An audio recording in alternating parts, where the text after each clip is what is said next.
Anderson was the main Center East reporter for the related press, AP, when he was caught by Islamist aggressors in 1985 during what became known as the Lebanon prisoner emergency. He passed on at his home in Greenwood Lake, New York, following entanglements from heart medical procedure, his little girl said. Sulam Anderson said he enjoyed track down Harmony as of late after the trial. He never preferred to be known as a legend, yet that is the very thing everybody continued calling him, she said. However, my dad's life was set apart by outrageous enduring during his experience as a prisoner in bondage. He tracked down a tranquil, agreeable Harmony as of late.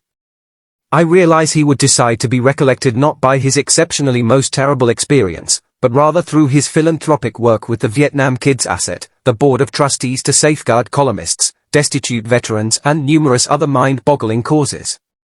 Louis Bacardi, who ran AP during Anderson's bondage, likewise recollected that him as a legend.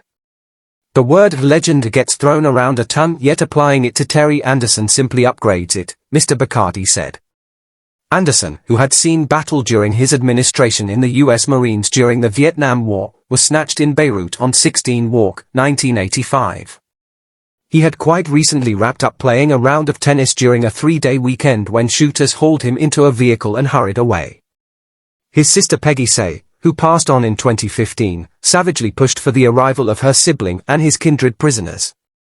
Most of the more than 100 held somewhere in the range of 1982 and 1992 were from the US and Western Europe, including Church of Britain emissary Terry Waite, who was kidnapped by the gathering holding Anderson when exchanges separated on the 20th of January 1987.